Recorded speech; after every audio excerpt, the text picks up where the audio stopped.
So today we've got Miguel Gonzalez from Society. It's actually Miguel Gonzalez de la Torrejon P. Ramirez Game Over Junior. Alex Wahrer. Hello. And Georgia Loflin. The little wife. The little wife.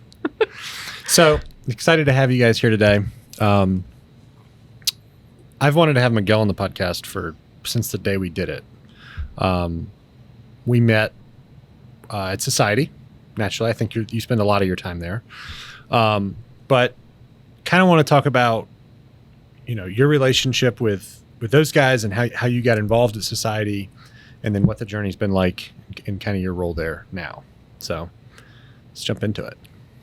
Yeah. I met Jeremy when he was working at Gringos, when he was bartending, I want to say. And then my friends and I would go there every Tuesday, do trivia, and then we just slowly became friends. He would come see me over at Compadres in Liberty, and then eventually I got the job at Ray's, and he was working on the Rocks, and then he started working with me at Ray's also. And then he's been working on this project for a while now, and it was actually before COVID. I remember we went to the building, and he was just like, yo, man, like, we're going to do it. Like, this is it. And he's like, I want you to be part of the team. I was like, hell yeah, man, of course, like, without a doubt. You get to work with one of the best in the business. I can honestly say that. So awesome. Mm-hmm. It's interesting how, you kind of walked through that journey with him as he became that title, right? Yeah. And, that's, Jeremy's great, but I think also there's a lot of value of what you bring, and you're one of the best in the business. And I think that's kind of the key for Society, is that it's not just Jeremy, it's not just Chris, and it's not just Miguel or anybody else on the team. It's a combined force of people moving in the same direction with the same kind of belief system to do a thing, to do a really cool thing. And it's one of the most unique places, I think, in Society, or in Greenville. And I think that's why, every time we're in town, we have guests in town, or if we're doing some event with Tabbi, it's like, hey, have you been to Society? We have to go there. So I think I admire a lot what you guys are doing there. So what is your role at Society now? I'm one of the front of the house managers. Okay. Walk me through that. What's What's a day in the life? Honestly, there's always something. There's always something's got to be ordered. Something's always popping up. Like, I'm always busy. There's never a boring shift. Someone's calling because of overcharge, or credit card machines are going down. Inventory is a long process. We sell so much alcohol. It is crazy.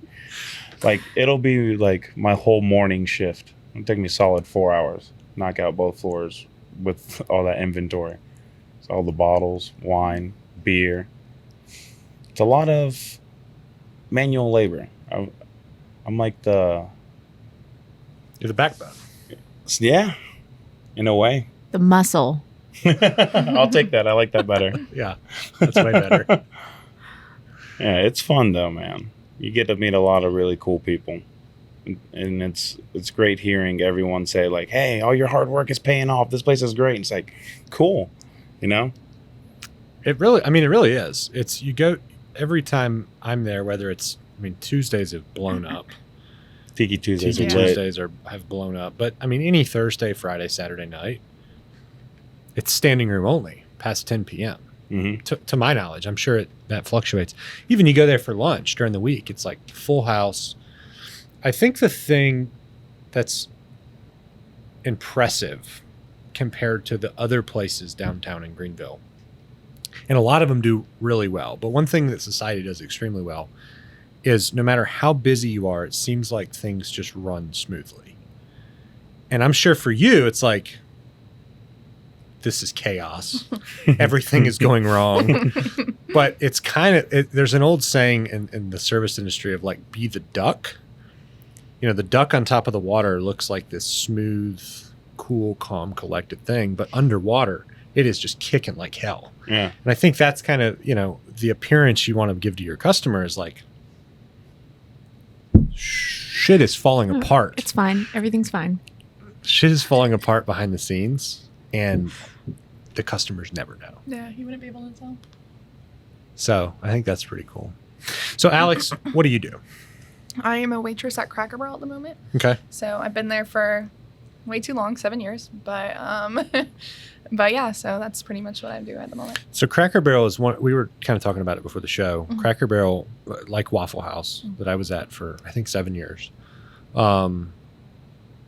There's a very unique thing about those two organizations and the company that they've kind of created, from associate buy-in. Yeah. I mean, you've been there 7 years.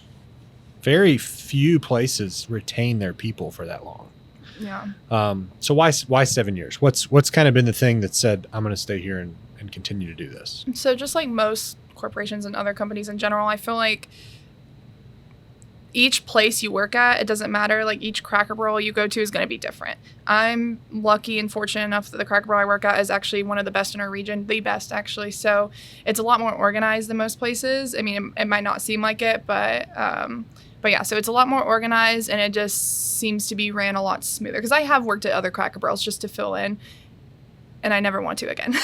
Yeah. It's really bad, but also the money is really good, and I like the fast paced of it. Like that's probably one of my favorite parts. Like fine dining is cool and all, but I really do enjoy like working really quickly and serving guests quickly. Yeah, I think the quick service, or really, I think they would define themselves as fast casual. Yeah. Probably. In that, the 20-minute table turn, 20 to 30-minute table turn versus 2 hours with the same people the whole night. Yeah. There is a difference, but you're also, 7 years, you're good at what you do. You've got all the stars. I hope so. Yeah. Well, actually, no. They get on to me about that all the time. I do not. I need to though. How do you get the stars? So you have to take a test every time. And then you get like a 10-cent raise, and whenever you do it. But as a server, you don't really see that hourly rate. So yeah, and there's other benefits that go along with it too that make it more beneficial. But I've already received those benefits because after you're at 3 stars, you get the benefits. So it's like a 2-week paid vacation, so that's nice. And then you get a $100 gift card over the holidays, which is cool. So yeah. There's a lot of servers a lot of people don't think about that. A lot of servers just throw their paycheck away. Yeah. I mean, they obviously don't, but it's such a nominal thing. It's really the benefits are great, Mm-hmm. and then it's the tips. It's not the Yeah. hourly wage. I feel like a lot of other restaurants don't offer a lot of benefits like this. You can also get help, like insurance through them as well if you work full time. So I haven't heard of that through really anywhere else. But yeah, so they offer a lot of benefits. The people I work with are great. I mean, at this point, they're like my family. So which restaurant are you at? Do you want to? Woodruff Road. Woodruff Road. Mhm. That's kind of restaurant. That's Restaurant Central. Yeah, it's a good area, that's those, for sure. For those kind of chains. Good for business. So. And we sell alcohol now, so that's good. What? Yeah, you didn't know that? We sell mimosas, beer, and wine. I had no idea. Yeah. We're going to Cracker Barrel this weekend. Yeah, please do. But yeah. Are you working tomorrow? Usually yes, but I'm actually not. Oh, but I okay. work Saturday through I Wednesday. was gonna say we would come have brunch, but Let's go for brunch next weekend. Yes, please Yeah. do. I will be there. that's awesome. Well, Georgia, what are you working on these days? The little wife. The little wife. That's jokingly my nickname that I gave myself. Well, your actual nickname is what? King Georgia, Ruler Supreme. Yeah, And I take that title very seriously. she does. As you should. I do, yeah. Therefore, I have to take it very seriously. He tried to insist. He was like, "Wait, but wouldn't it be Queen?" And I was like, "You're missing the point here entirely." Yeah, I lost that one. Is she a great ruler though? Yeah, I it's am. great. My Like subjects. Xerxes? My subjects really like me. Yeah. So I'll tell that goofy story because we're on it. My parents are wonderful, amazing humans, and I have 2 hilarious brothers. And my parents live in Maryland, and at their house there's like a balcony that kind of overlooks the main area. And so I don't even remember It's how like or a when it, catwalk. yeah. I don't remember how or when it started, but one time I came home and I decided that I would make a proclamation from the balcony, and I demanded that my subjects gather, and they did. So now when I go back to visit, I announce that their king is about to make a proclamation, and she would very much like for her subjects to gather. And my dutiful family lines up with mimosas or Irish coffee or whatever the weekend beverage is. And now my husband is one of the ones happy to line up, and I make proclamations about what will happen that day, and then we go about our business. It sounds like a great life. I know, right? I don't know why the people that love me put up with my shenanigans, but they do. Anywho, I am a mental health therapist. So I do therapy. That's my thing. He knows that. I live with him. I do therapy. Yeah. How long have you been doing that? For a very long time. It seems like I graduated with my master's in 2015 and then went traveling around the world. I waitressed in Australia and New Zealand. So that was neat, especially now helping Brad with Tabbi and trying to work through how it can work best for servers and for restaurants and stuff, having seen how the service industry goes in other places. That has been helpful, I think. I was going to say that. I think that's something we all have in common, is that we've worked in the service industry. Yeah. And, in my transition to being full-time at Tabbi and developing this app, that is very driven towards the service industry. And I think there's a lot of people in tech, specifically the West Coast and kind of, Austin, Texas, Atlanta, the tech hubs, they're creating software. There's a lot of restaurant tech that is created by people that have no idea what it's actually like behind the counter, what it's actually like to be waiting tables or bartending or pushing food out of a kitchen. And I think that's kind of the unique angle that we've been able to bring. And we have the understanding of operations and what it actually, like, as Tabbi grows into potentially ways for people to clock in and out, and potentially for inventory purposes and automating some of those steps, you have to understand what it's like in the industry before you can create the technology to help automate things. So I want to start with you, Society. Funniest bartender experience you've had there At Society? at Society. It's like one of the things that so as a bartender, you see everything. You see the awkward first date that met on Tinder. You see the two guys that try to, bow their chest up and have the fight. I'm curious for like years in general, because Society's been open for a couple of years now, but you've been in the industry for... Society, we're going on year 1. Really? I Yeah, feel like you May opened... May 4th. May 4th is Yep. is the year. Oh, wow. Gosh, it seems like it's been open longer than that. But so that's such a short span. I wonder your whole career in the service industry, like there's got to be Oh God, yeah. good we got stories. Some stories. My favorite work story is doing shots with Aaron Rodgers. That's my favorite work story. Well, that's impressive. Yeah. Little name drop. Working at Ray's. Okay. It was the BMW Pro-Am. It was a Saturday night. We're packed. We're 3 deep. There's 3 bartenders behind the bar, in the main bar. And my manager at the time, Anna, she was like the manager on duty. She was like, "Hey, look, there's that Aaron Rodgers guy." And I see him. I'm like, "Holy crap. It's Aaron Rodgers." He's just chilling there. And I'm The like, Aaron Rodgers. yeah, the guy's the MVP. He's Yeah. like, what, back-to-back MVP now? Yeah, no, he's one of the, The best. story gets better he's now. one of the best. He's one of the best to ever play the game. Ever. So I see him, and I'm like, "Yo, Aaron." And he's like, I'm like, "You're the fucking man." He's like, "Thanks." I was like, "You want to do a shot?" He's like, "Yeah." I'm like, "What do you like?" He's like, "Tequila." I'm like, all right. So I pour up 2 shots of Don Julio, and I'm like, "Cheers, man." And he's like, "Thanks." I'm like, "No, thank you." And my coworker Sam comes up to me. He's a big Giants fan. He's like, dude, did you just do shots with Aaron Rodgers? I'm like, yeah. He's like, you think he wants another one? I was like, probably. He's like, I'll just pour him up right now. I'm like, all right. I'm like, yo, Aaron. He's like, what's up?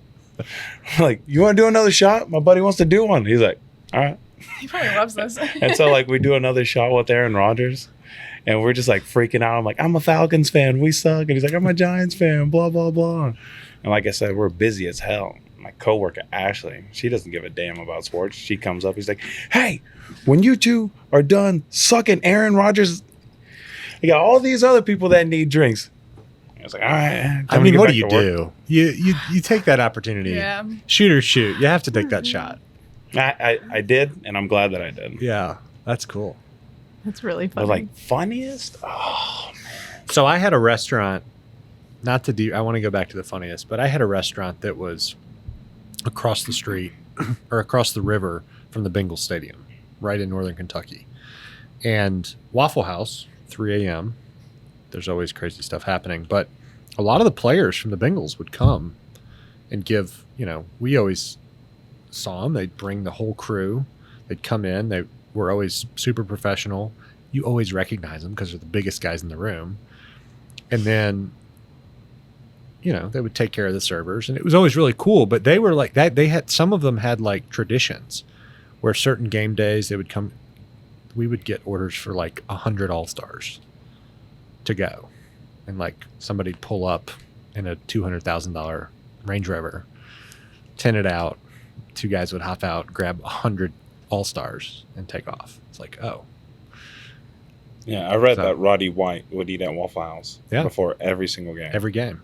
I mean, who doesn't like Waffle I know. House? Waffle House is It's really great. good. It's the most magical place in Atlanta. Well, and everybody, and no matter where you work in the service industry has frustrating days. But I think kind of like you with Cracker Barrel, I was at Waffle House for years and have a very positive opinion of the company. And, Yeah. sometimes the job just sucks. You're dealing with the public. But from a company standpoint, it was a really great time I had there. I feel like the positives outweigh the negatives Yeah. most of the time. Mm-hmm. Most funny night you've had. At Society. I wouldn't say it's like customer based. It's honestly like my coworkers. Like I have awesome coworkers, man. Like honestly, these people are great. They're great at what they do. And for some reason, they love fart songs. I'm not kidding. At the end of our shifts, like Friday and Saturday, tonight, probably I'm going to hear the Fart Song by Mr. Farts. I'm not familiar with this. It's a Mr. Fart song, and they just it sounds like a 80s, no, early 90s pop fart song. And like for some reason they just that's a new tradition. And so after close, it's like, all right, time to play Mr. Farts. And they all know that I don't love it. I don't hate it. I love that they love it. But I mean, just hearing farts over and over, it gets tiring. That's so funny. That's funny that it's like your end of shift ritual, Yeah. though. They're like, all right. It's like as much as shift's you hate over. it, you're like, all right. Time to at listen to least- Mr. Yeah. Farts. That's funny. You guys have had like zero turnover there, right? We've had a couple.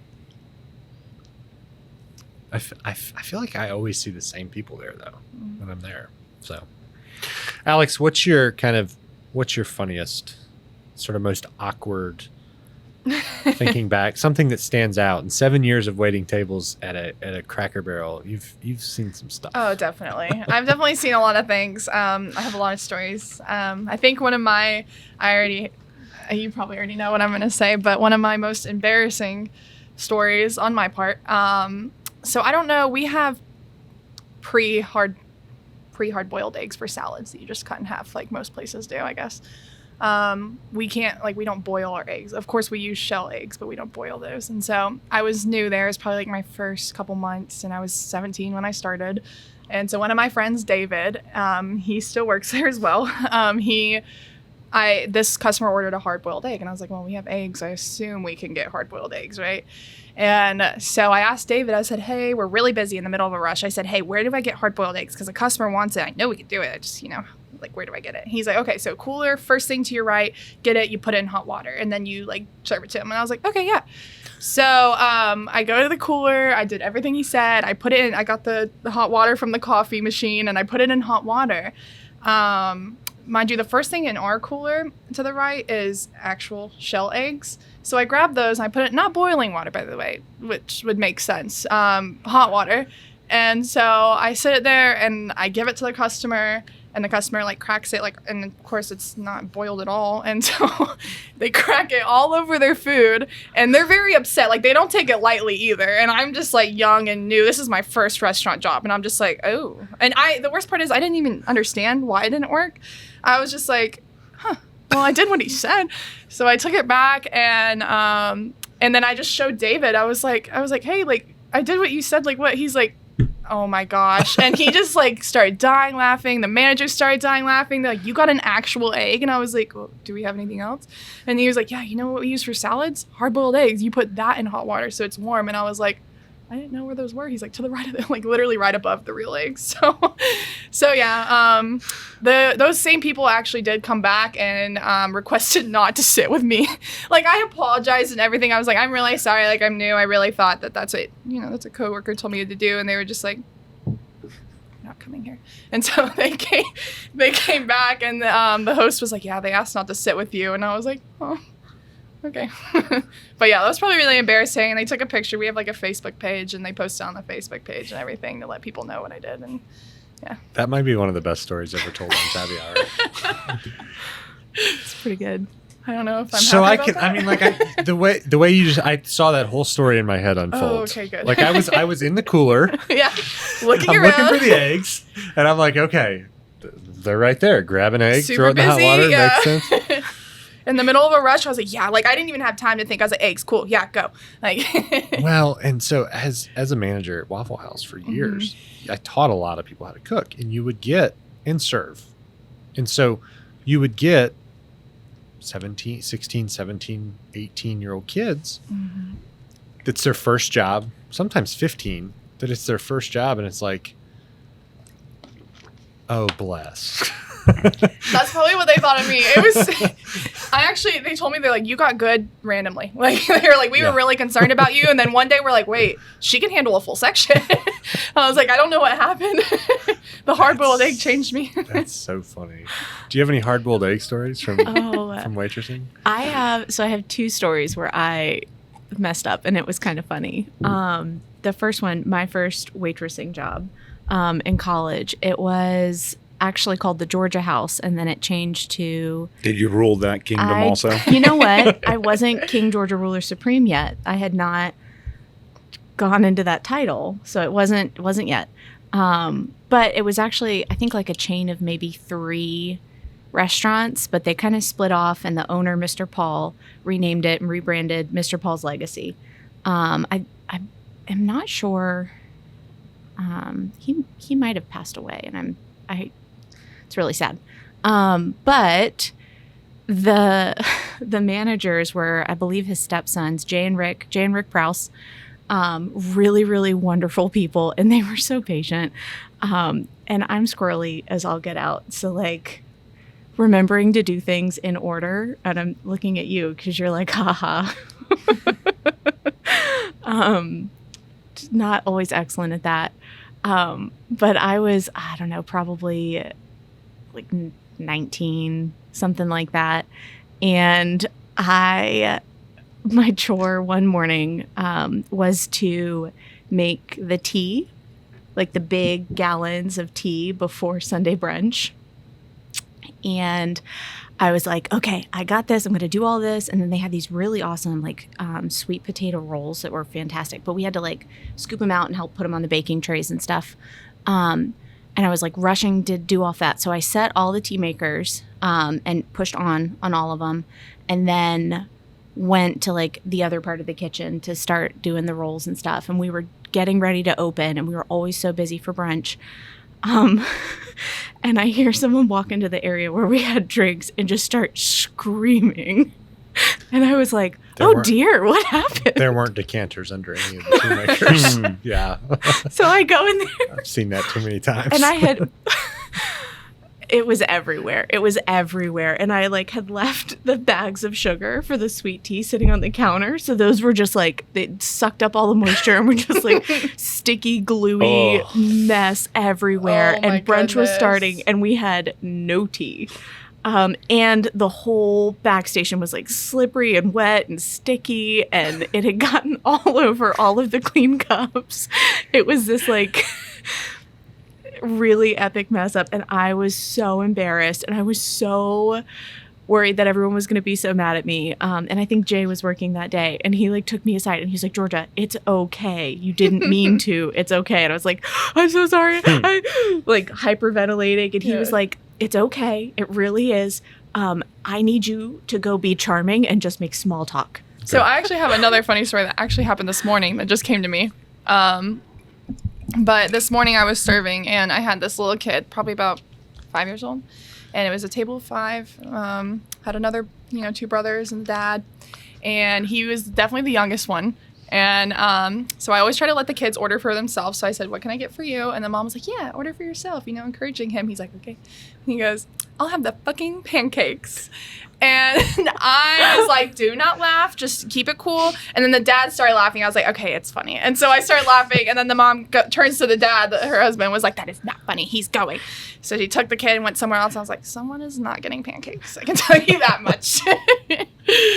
and then all the brothers and the guys were laughing. And I was like, I feel like I can laugh now because they're gone. I was like, I'm sorry, but that was hilarious. The confidence, though. He knew what he was doing. You know what you wanted. Yeah.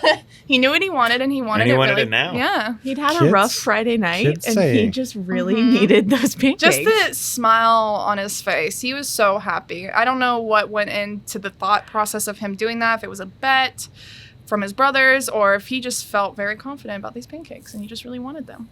Did he ever get them? No, actually, he did not get the pancakes. He ended up just getting biscuits anyway, but yeah. He came back. Yeah. He was quiet the entire time, but he was back. I have an adult temper tantrum, Okay. which was actually, I think, my last time bartending ever. So I generally, in all of the restaurants I ever worked in, was a waitress because I am talkative and I will talk to the people. But I would, like, where I worked in Australia, I'd hop behind the bar there. And same thing with the restaurant that I worked at in New Zealand called Spates Ale House. Shout out to Gareth. Hope you're doing well.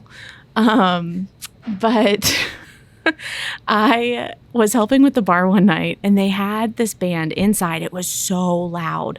And this woman came up, and it was tough for me with the loud music to, like, understand the accent sometimes, or I had the accent. They were speaking normally for them. For me, it was hard to, like, decipher. And she, like, shouts this drink at me, and I, like, didn't understand her. And I was like, can you say that again? And she, like, is so annoyed with me for not understanding. And so she shouts it again, and I was like, okay. So I asked my manager, like, hey, how do I put this in the till? And we had someone that was on the cocktail station that was mixing all of the cocktails. And I'd never heard of this drink, but he was like, oh yeah, just put it under this. And I was like, okay, great. Cause I'm just pouring beers. And a couple minutes later, she comes back. She was like, where's the, and I couldn't hear her, and it was loud. And I was like, he's still working on them. Like, just give me a minute. Like, I'll go check. And they weren't up. So I was like, he's still working on them. And she comes back like 3 or 4 times, and she's like irate, like ready to come over the bar at me. She's like saying that I pocketed her money and all of this stuff. And I was like, oh my God, what? That's a whole other category It was right. It of was coworker problems. Oh, with waitresses. I like am shaky thinking about it. But she was like so angry with me. Well, turns out it was not a cocktail. It was a very common shot that I should have just been able to pour and hand over to her. And I was like, I don't know, they're not ready yet. And she was like, just pour them. So I totally, now looking back, I like understand her frustration, because I took like $50 off this woman and just put it in the till. And I was like, yep, have a good night. Because I thought, She's like, I need the shot clearly. right, Like, I thought someone else was going to hand them to her. And I was like, that's that's not my job anymore. She was like, Thanks for your money. Yeah. she was like, where are my drinks? And I was like, lady, I don't know. But like, I don't even work here. She's like, you order drinks? like, please be patient. Like the mixologist will get to it in a second. That was my last bartending shift. But my manager, did not put me on any more fill in for the bar shifts after that. So I think it's interesting. Roy and I were talking about this the other night. There's a big difference in a bartender that you can just throw behind the bar and like a bartender that really knows how to like. You guys are making craft cocktails at Society. Exile, Steven, those guys are making craft cocktails. Paloma. There's a lot of places in town doing that. I think what is the, how does, as the front of house manager, one of the front of house managers at Society, what is that process like for you to bring in a new employee, 23 years old, 22 years old, and teach them, hey, you check all the boxes that we need you to do. You're good at customer service, you're friendly, you're outgoing, you've got all the kind of prerequisites, but you don't know how to bartend. Would you hire them if they don't know how to bartend? And if they were, really good at all the other things and you want to make them a good bartender, what does that process look like? From teaching somebody that knows how to make a gin and tonic into this is how we make craft cocktails. I personally am a hands-on learner, so that's how I like to teach. And cocktails are easy, man. I mean, Ben and Oscar write it up so easy. It's like baking. You get the exact pours, put it all in the shaker, shake it up, do that, dress it up this way. It's simple. Well, my father-in-law has a man rule. I was just going to say that. If you can read, you can cook. Yeah. So if you can read, you can bartend. Mm-hmm. Anything can be taught. And honestly, if you're new, perfect. I could get to teach you the way I bartend. Oh, that's so... There's times that I've hired people that have tons of experience that almost want to come to your brand and do it other people's way. It's almost better to hire somebody with no experience. And sometimes. So you have a blank slate to kind of say, hey, I want to teach you my way. I also like learning from other people because I've had like so many different coworkers that I respect like a shitload, dude. Like I've worked with some badass people. Yeah. Like some hardworking, smart people. And so like I try to imitate them. I feel like the hospitality industry is full of people like that. Like you don't last very long if you're lazy or if you 100%. can't kind of learn on the go. Like you just don't make it. We've talked a lot about how that should be like a 1-year prerequisite to being an adult. Yeah. Of like learn how to deal with the public, learn how to Yeah. work really like it is really, you learn a lot in the restaurant industry. Mm-hmm. You really do. I have a question that I have thought of that I'm interested to know. If you guys could make a law, like create a law and immediately pass it that has to do with like bars, restaurants, the hospitality industry, the way customers have to act, the way bartenders or servers, something about that. If you could like snap your fingers and So I think make a law, what would it be? I have a question within the question. Okay.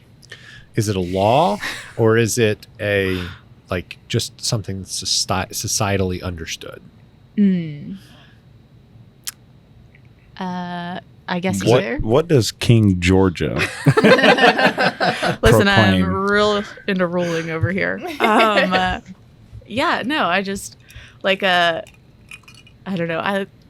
I think it was Morgan Asbell on one of the previous podcasts where you guys talked about how like in Switzerland everyone has to serve some military time. Yeah. Like talking about how like in America everyone should have to work in the service industry That's at what some I was point. gonna say. I was gonna say at least 3 months. Like I bet you people would treat people different, Yeah. hopefully in a better way. If Well, you- so it's interesting. When you get a bad tip from somebody that you provided good service to, you know in the back of your head that they'd never spent a day in the service industry because they've never been there. Even things, there's times, and everybody is always evaluating themselves. There's times that it's like, I was so busy, I really didn't like spend as much time with that table as I wanted to, or like maybe that food, we had so many plates coming at the same work. Like anxiety, you're like, I forgot to give them this. Yeah. Raise your Dreams, hand. you know, like you're laying in bed and you're like, oh my God, I forgot the ketchup. Happens Table 33, the every day. ranch. Yeah, exactly. Every That's day. so common. Or like that person asked for straws 7 Yeah, times. and you're like, they were so nice. And you're like, oh, dang. Did I lock the door? Yeah. Did I set the alarm? Did I lock the door? I think, did I order this? Yeah, turn that light off. I think that, so when I go out into service, and this is something for Tabbi with like the way we've set up the tab closure, is the default predetermined tip is 25%. 20 to 25% to me is the minimum That's great. tipping. Now, obviously, we have to give the customer the freedom to go in and change to whatever they want, whether it be 0. But the default user interface that is comfortable to flow through is 25%. Because people in this, and we would adjust that as we scale into states that have different minimum wage laws. But in the Southeast specifically, servers and bartenders don't get paid enough of an hourly wage that's even close to livable. Therefore, they rely on their craft to be really good at what they do to make tips. And it's disgusting when I see people that are like tip $1 or $2 on like a $30 bill. It's like, what? Who raised you? Right. Yeah.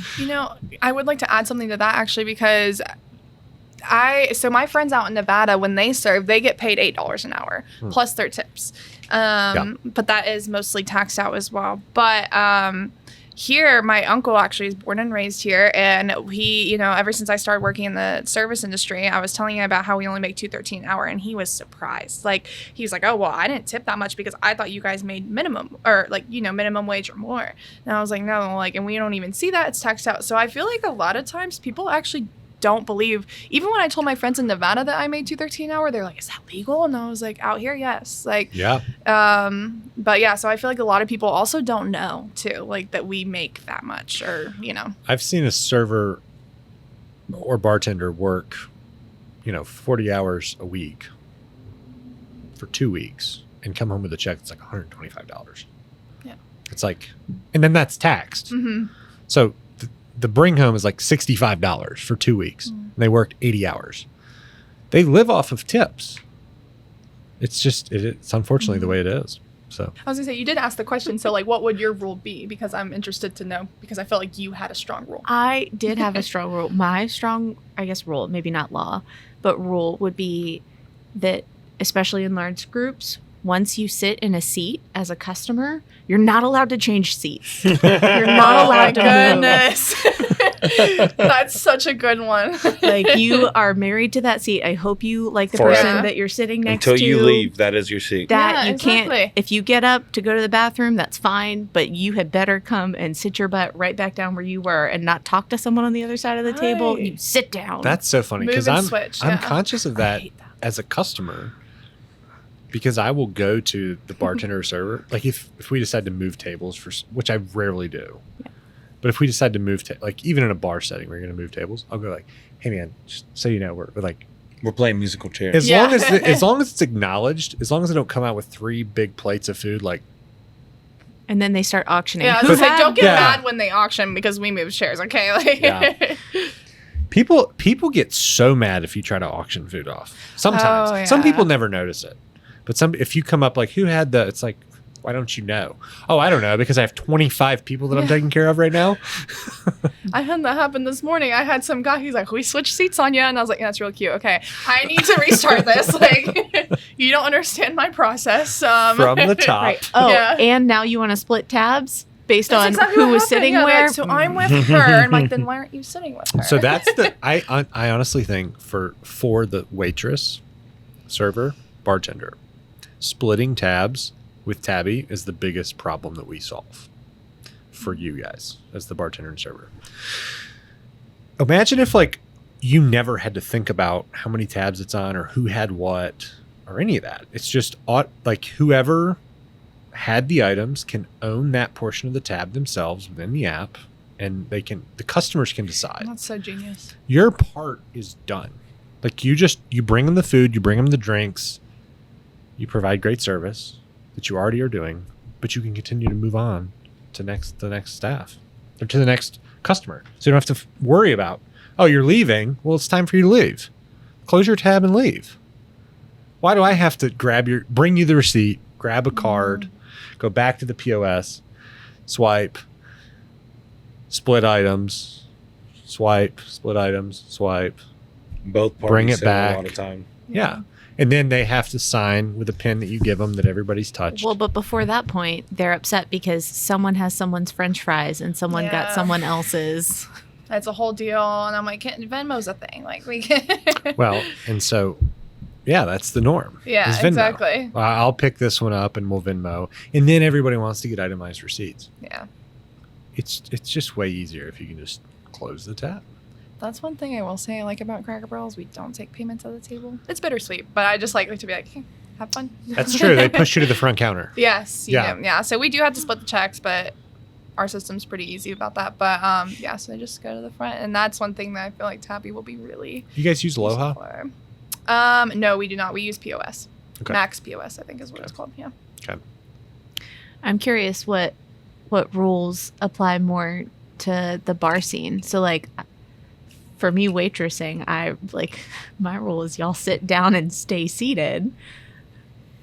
I feel like the bar scene is a different I It don't know. is. It's a lot more fast paced, and it is a whole different game dealing with that volume, especially when everyone's like intoxicated. Honestly, just be more patient. Wait patiently. I got you next. I see you. Don't worry. You don't be waving your money. You know, just wait. Like That the is so annoying. people that just like are waving and yelling. I'm like, I'm gonna wait for you last. Yeah. The ones that are like snapping. Yeah, it's like, And they don't I even feel realize like, it, yeah. I feel like this is how I educate you. It's like, hey, Yeah. it doesn't work like that here. Manners. Please and thank you goes a long way here. Every time you mention that, I think about that's how I imagine the kids I serve at Cracker Barrel when they're like, oh, I'll do the I'm like, okay, we go in order. And I'm like, I feel like that's how drunk adults are, you know? Some Well, drunk adults are toddlers. Yeah, Yeah. really, though. very, very similar. So that's the bar. Everybody clumps the bar and restaurant industry into one category, and I think on a large scale it is in a but there's very defined subcategories. Like bar and nightclub is very different Yeah. than restaurant. Bar at noon on a Tuesday is very different than Saturday at midnight. Two different planets. So you go to society during lunch, you've got some young professionals, you've got working professionals, you've got it's a normal pace. It's kind of when you've got the managers doing the inventory and kind of the day-to-day tasks are happening. Go there at midnight, you're more likely to see the security and just kind of you have to have, unfortunately, and a bunch of drunk toddlers that are like, it's wild, man. It's like baby proofing a bar. It's like, all right, we got to make sure all these Babysitting, sharp edges are round. We got to make sure no one bumps into that. You're like, Limiting- don't climb on that. Yeah. This is that. Limiting liability. Get Yeah. down. Get Yeah. Get down. off that table. It's crazy. Like how many times I've told people to get down from the booths. This isn't a nightclub. Well, you guys have it lit like a nightclub. Fair enough. Yeah. Fair enough. Do But people it's- really climb on the tables? Had it or my shifts twice. I just give them that dad look, like, "Hey, you know better." Yeah, they're and like, you're okay. You're a big guy. I mean, you're not a small guy. You're a big guy. But you have some big security guards in there that are super. But I've never seen any trouble at that place. I think It's that rare. everybody's pretty cool and just like, okay, we know what this is. There's 4 very large humans here that are Yeah. guarding the place, so we're just gonna have our drinks but every once in a while you've got some college kid that's like, Or I've just had- like everything. Who just hasn't been checked yet. I've had And too then- many drinks. Unfortunately, Thane will teach someone some manners. Thane is a very large man. He is our mountain Yeah. He's so of security. nice, though. He Yeah. is. Every just- time I'm he's a upstairs, cool I'm like, dude. I just go hang He's out so with him. sweet, yeah. He's very charming. Although I would not want to be on his bad side. Like I would, yeah. Like he's a very nice Fortunately, guy. I never but- will be. Yeah. No. I Super would laid never back. want to Yeah. be. If he yelled at me, I would cry. I would stop doing what I was doing immediately Okay, yes, and sir. just be like, Yeah. I'm so sorry. What's the percentage of? I feel like girls try to throw hands faster than guys do sometimes. Is that? Am I? At Ray's, I've had to kick out the same girl twice. Like physically pick her up, put her outside, and then do it again because she ran Adult back toddlers, inside. Like, Yeah. Now, I want to say, no, we usually stop fights before they happen. You know, like, Well, you can see it coming. like It's people easy. getting into each other's face. We're like, all right, we're not going to do this. We're done here. Yeah. So I don't really see fights. Never at society. Braze, it was rare. Yeah. But the chicks, they do love pushing buttons. That's something I've learned. And watch. They love talking shit. It's great. I Yeah. love just watching it. very catty. Well, guys, we're out of time. Unfortunately, this has been a lot of fun, though. We're gonna have to do this again. I This was mean, fun. Yeah. the fun is we can just push record anytime we want to Yeah. and just do it. So And just talk. I But- feel like there are so many stories There's so yet many to be stories. told. I know, right? yeah. It's Tabby Hour. I think that's kind of and I'll end it with kind of the vision of Tabby Hour is that we can just sit down with friends and just have a cocktail, I love almost that. like a happy hour, but Tabby Hour. But So- Mo better. Mo better. All right. See you guys soon.